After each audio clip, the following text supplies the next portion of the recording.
Welcome to Let's Get Metaphysical, the show that stretches you beyond your five senses. When you are looking for your next step on the path into the unseen, we've got you covered.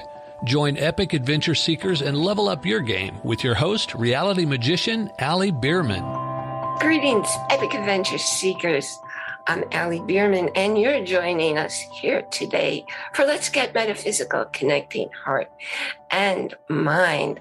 Today's guest, Bhupinder Bansal, is a unique blend of spirituality and leadership, and just from all the different worlds that he combines into one. And we're going to go there so you can understand what I just said. Before I jump in, I have a quick question for you. Do you wish and hope that your world's going to look different every day? Have you tried using affirmations and they just don't seem to work for you? I created a quick guide to get you started with what actually does work for affirmations, because there's a way you need to say them so they get in your subconscious mind. Your conscious mind doesn't create your world. There'll be a link in the show notes where you can download your free copy. Bhupinder was born in India, where he earned a degree in engineering and business, and he migrated to Canada in 1993. And he has an interesting evolution of where he started and where he became. And what was really striking to me was how he was saying he sometimes tunes into people. And then later when he meets them, he discovers what he was tuning into was part of their world, which is something I do. It's called being multidimensional. So already you're getting a picture of how he is different from all of us. He's also an avid cyclist. There's so much that's so special. I'm so very excited to have you here today. And I just want to get right into talking with you. So welcome to our show. Thank you, Ali, for that nice introduction. And I'm really honored to be part of this show. And my intent here is to share, I call it experiential wisdom, based on my own inner personal journey. And hopefully this would inspire someone who's looking for, let's call that eternal happiness, and how to sustain it for the long term.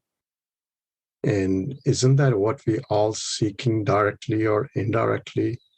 To be peace, to be that joy in face of adversity and all the ups and downs of life.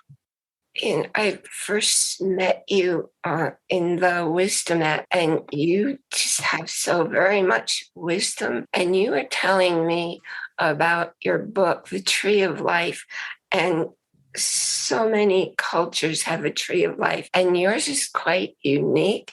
And for me, it's really powerful. Would you please share what your tree of life is? Absolutely. So I'll just mention that I'm currently working on a book, and the whole book revolves around this central idea of the tree of life.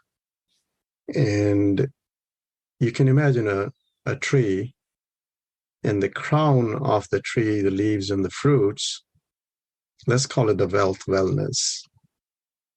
All formal educations, all successes that we strive for are tied into this crown of the tree. But remember, it is a tree. The crown is not the tree. Money, assets is not life. That's what I'm saying. It's a part of the life.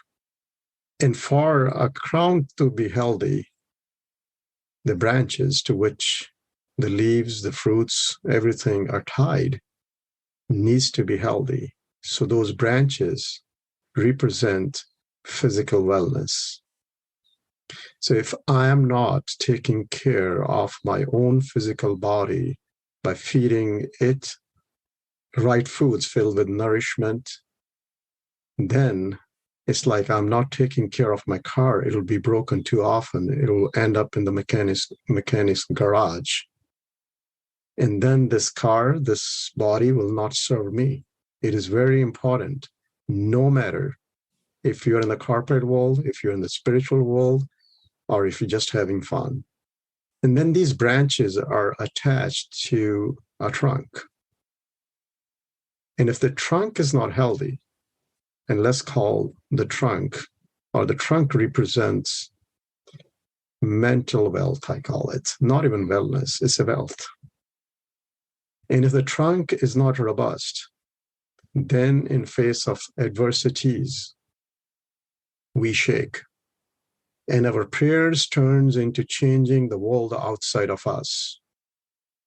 And I can say from my own experience, when I pray for people to change, when I pray for situations to change, it does not work all the time. And that's where the part of the tree, which is below the ground, called the roots, it represents our spiritual wealth. And if a tree does not know that it has roots also, how can we expect the tree to stand in face of storms of life, changes that happen? And there is a beauty about the roots. The roots are not impacted by the change in weather conditions or the seasons. The part of the tree above the ground, which is our physical world, the mind and the body, they are impacted.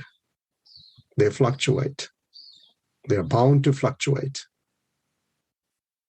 But a tree that's not aware of its roots, of its ascents, a person who's not aware of their own roots, of their own ascents, of their true authentic self, is bound to shake.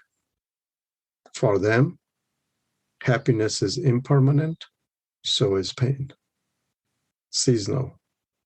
It changes with the outside world. So for me, I am the tree of life. And I need to invest in my own roots. If I don't invest in my own roots, I've seen in the corporate world or even in the healthcare industry, people around who are around 40s or 50, what we call the burnout phenomenon is happening, because when we don't nourish our own roots, this tree falls before its time. So that's a sense of the book. There are actually 7 different principles that I will be introducing in this book. And the title of the book at this time, it could change, is called Prosperity Focused Life. Instead of success or anything else, let's redefine what is success, and let's lead all of us a prosperous life. That's such a complete picture. And I'm listening to you and I'm thinking about these world-class athletes, and they have these brilliant careers and they're taking care of the physical body, and they tend not to live very long. They tend not to be very healthy because they're ignoring all the other aspects that you were saying. And also, I love nature, and where I live, there are woods around my house. So I get to see, we had a really rough winter last year. For 4 months, there was snow and ice on the ground. And I was watching, I study a lot about plants and trees and their fortitude. And they were encased in ice for days at a time. And I wondered how many of them are going to make it through the springtime. All of them came back. And that's because of everything you were saying about their roots. And you can see the roots going out everywhere and going deep down. And I talk about roots in the tree, with the roots being fed by your early caretakers. And that's what goes and that messes up your head. And you're talking about as a spirituality. And I strongly believe, because I discovered if you don't have what you were just saying, that spiritual aspect to your life, something's missing and things just don't work right. So I have a friend who owned many businesses, and people would come to her and she was basically a ministry. And what you were describing just now, you're like a minister in the world without using those terms, because I know that can turn people off. So you show up, for me, you show up just being you, and who you are, your energy, your choice of words speaks so loudly. Even if you don't speak, your message is coming across. Does that make any sense to you? Yes, it does. And the truth is, I'm not telling anyone anything new. This is what we all are. And let me shed some light on that. For me, spirituality or discovering my roots is simply two things. What is my essence? Means my true self. Second, what is the true nature of my existence? Am I a mortal being? Or am I not? Because every word, when we say spiritual, it has different meaning for different people. Mm-hmm. For me, being in this physical body has one supreme purpose: to become who I am. So I can speak at length about it, but I will try to keep it short. The true nature of our existence is beyond time and beyond space. Let's call that awareness. So if you were to really ask me, who are you? I will say, I am awareness, but I have manifested myself in the time and space dimension as this mind and as this physical body. My mind and my physical body are from me. They're like my shadow. I need it to operate in this world, to have this conversation.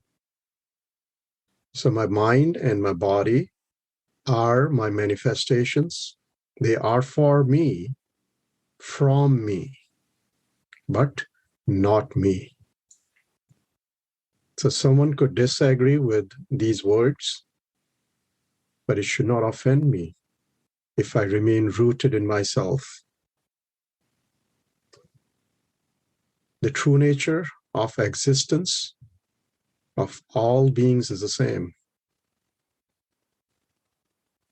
But we have manifested ourselves. People talk about manifesting, law of attraction. I always ask, does the manifester, the mind, know whose manifestation it is? And the real manifester, the awareness, is always complete. It's always whole. It means it's desireless. And once we are spiritual, once we find our roots and we know true nature of our existence, then these two instruments, called the mind and the body, they becomes a mean to serve one community called humanity. So that I'm just defining what are the roots, what is the essence, and this is what spirituality for me is. So it doesn't matter which walk of life you are from. The essence is same, just your manifestation. If it is different from me, you might think we are different, but I don't think so. That's so perfect. I've been teaching that for a while now, and I think the people I was talking to, it was too esoteric for them. So thank you so much for sharing the way you did. And I'm looking forward to your book. So wait very patiently and be sure everybody knows when you're ready to release it. Absolutely. And in fact, there's a whole chapter on this spiritual aspect in the book. is called I Am Connected Always. So more to come.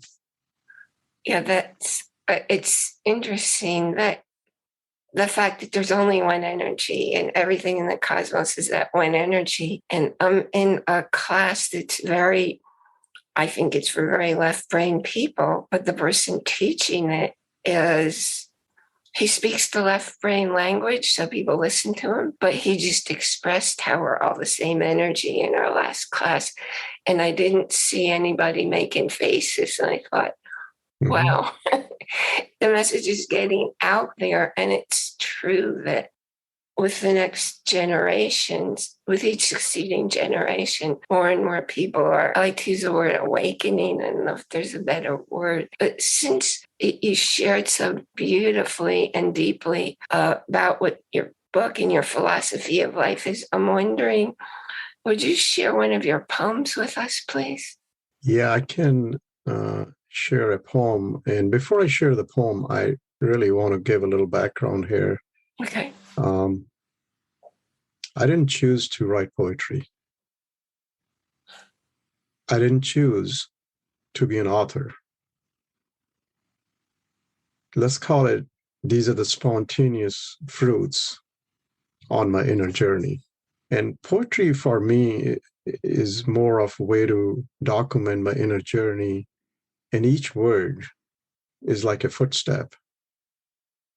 And sometimes I stumble across some old poems, which happened last week. A poem from 10 years back popped up in my Facebook feed. Then I can see the path I traversed on. And I share these footsteps in form of prose and poetry for two reasons. It keeps me steadfast on my journey. Secondly, I don't use the word help. It could inspire someone who might be thinking that, am I on the right path or not? And I will say, when this path chose me, I was very afraid to share some of my writings. I'm like, what has happened to you, Bhupinder? Wow. Now I have no reluctance. I'm rooted in this truth. And hopefully this poem will inspire the listeners on their journey. So the poem goes, crying in joy, I shed all my pain. Crying in joy, I shed all my pain. My soul melted away, getting lighter each moment. By losing myself, I have found me. Means I was attached to this body, to this mind. I lost both. Means I became detached and have found me. Means the true nature of my existence. By burning my house of desires, I lit up the sky of love. By burning my house of desires, I lit up the sky of love. Through the door of courage, I walked compassionately as words of compassion flow gently from my soul. My head is resting again as sorrow has escaped, because our pain and suffering is because of our attachment to the impermanent dimension of our existence, aka mind and the physical body. It's not the outside world. We have to fully and truly understand who we are. And we don't have to go read a book to understand this. This phenomenon is happening with every being, all the 8 billion people, irrespective of what their faith is. This is beyond faith. This is beyond any boundaries that we might have drawn based on our color, on ethnicity, nationality. This is beyond all the fragmentations that the mind has created. And that's the beauty of being spiritual. So from the thick fog of past memories, releasing the long draught of happiness in pool of emotions, fearless, I'm walking naked. Naked means awareness, totally detached, totally stable, peace. The layers are all these emotions, feelings, they are there. But I don't identify myself with these thoughts. It's like an actor on a stage. It's an actor on the stage. If he's acting today, say as a beggar, he still goes home. He doesn't stay on the streets. He knows who he is. So we, or at least I will speak for myself, I have these different expressions. I'm a father, I'm a poet, I'm an author, I'm an employee, I'm a spouse, so on and so on. But I'm none of these. I was there before I became a father. I was there before I became a spouse. And if we expand this, I was there before this physical body was there. I will be there when this physical body will not be there. It's like that layer, the wave on the ocean surface. The water is there before the wave is formed. The water remains after the wave drops into the ocean. Our true essence. So let me finish this poem. Fearless, I'm walking naked. Let us all dare to walk naked. Now this is a call for action. Let us all dare to walk naked as one, shedding all masks of self-destruction by cultivating beauty within to savor the sweetness of bliss. And that's the end of the poem. That's very beautiful, and it's so deep. And I got to tell you, I'm a big fan of Deepak Chopra, and it's I feel like I'm listening to Deepak Chopra explaining his view of life. So it really touched me. Thank you so much for sharing that. When did you write that? This was actually written in 2012. Okay. And I stumbled across again. And I missed 3 lines. They are important. Let me quickly share those too. Okay. Let us see love through the eyes of our soul. Let us see love through the eyes of our soul beyond these walls of separated thoughts. So this is what it means. When we are looking at the world, you know how we talk about this meditation about witnessing? Witnessing what? Witnessing the thoughts. And what really saying here is, can the witness itself? Can the witness know it is the witness? Can the consciousness know it is consciousness? Where we fall short is we as consciousness are conscious of everything except that we are consciousness. Let me repeat that.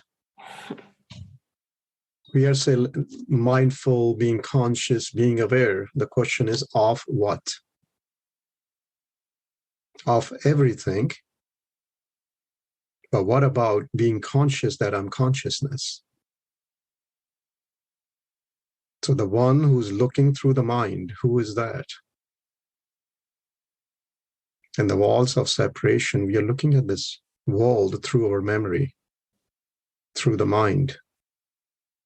It is white snow. Bhupinder is wearing red glasses. Ali is wearing green glasses.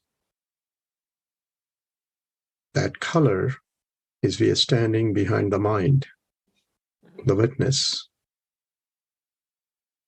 Can this witness take off these glasses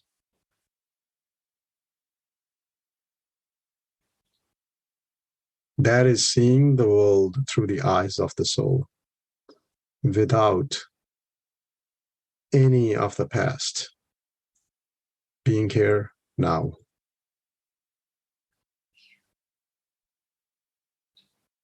I love that. I've never thought about that before. I might steal that from you. That's beautiful.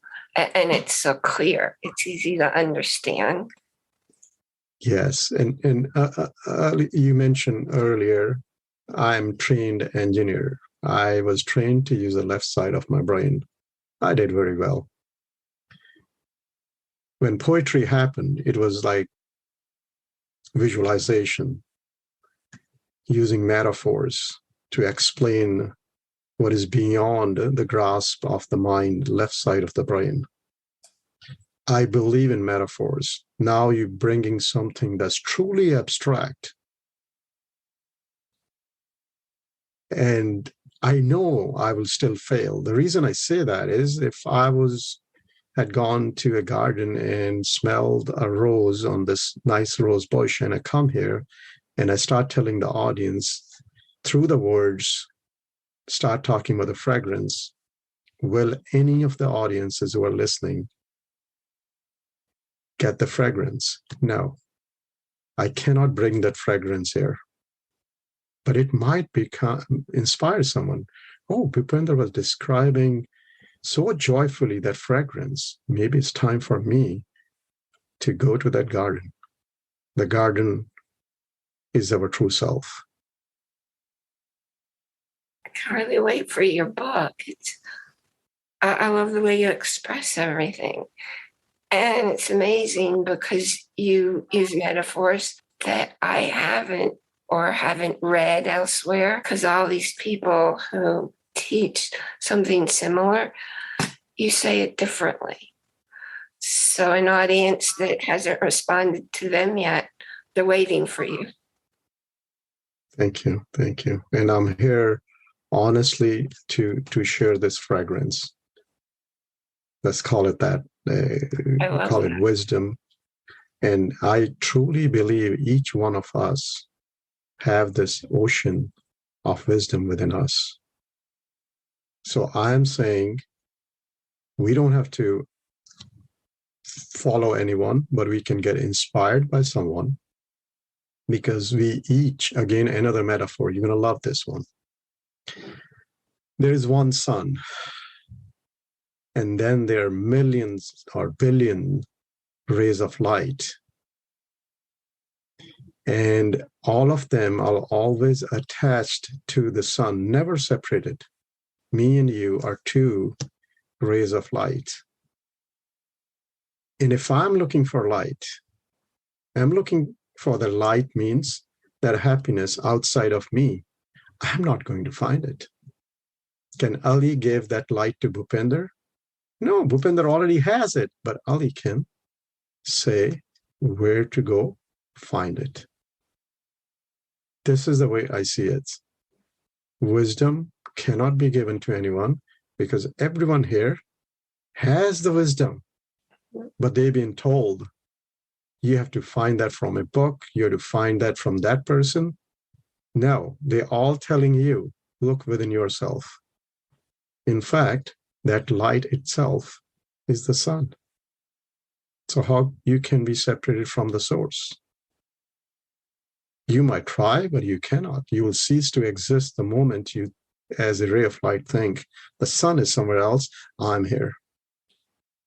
One sun, we are all rays of light from that sun. The only difference is most of these rays of light are looking outward, means what is being illuminated in their light, they become attached to it. That's another brilliant one. It's just, wow. Oh, I'm going to have you back again because there's so much more I want to talk about with you. So, anytime. Okay, we will definitely schedule, and you won't be moving, so it won't be 4 months before we get the calendar again. Wow, yeah, there's definitely a whole lot more I want to share with you. Would you please leave, is there one message? You said so very much today. Is there one thought that you want to leave with everyone today? Yeah, what I will say is let's collectively rise together. What that means is let's start nourishing our own roots. And once we start doing that, we will find there's so many other people who either want to do this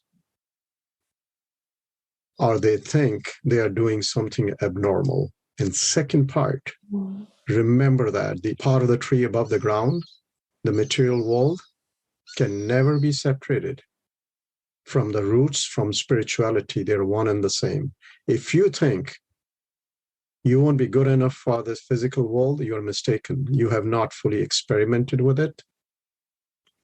So finding who you are is greater challenge than any challenge you might have taken so far. And I believe each one of the people out there, and I'm always open to if someone has any questions or they just want to sit down and have a talk with me. And what would be the best way for people to reach you? They can reach me at my Gmail, and from there, I can even set up a meeting to provide, let's call it guidance in any aspect of their life, especially spirituality. Okay. That's a very profound and priceless gift, everybody. So I will put that information in our show notes. Definitely want to get you back on the show. And I thank you for being you. I thank you for being you in the world, because who you are just matters more than anything else out there. Remind everybody here to check the show notes. Well, this will all be in the show notes so that you can get your download of affirmations that actually work. And also join our Facebook group, ask questions. Please tell me where you're listening from. I looked the other day and the list was like 30 different countries around the world. So let us know who you are, where you're listening from, and what you want to know more about. I'm definitely going to schedule for Bhupinder to come back with us, because there's a whole lot more that I want to know about him and the way he's living and impacting the world. And the most important of all, enjoy, capital I-N, capital J-O-Y, every moment, because nothing happens out there. You don't see out there, it's in here. You don't hear, taste, touch, sense, smell out there. And I look forward to being here with you next time. You've been listening to a talk on the wilder side. Thanks for tuning in to Let's Get Metaphysical. Be sure to subscribe so that you don't miss a single episode. And while you're at it, please leave a rating and review, and be sure to share it with your friends. Tune in every Monday for more exciting insights and wisdom on life beyond your five senses. Until next time, take a small step in a new direction. Start now.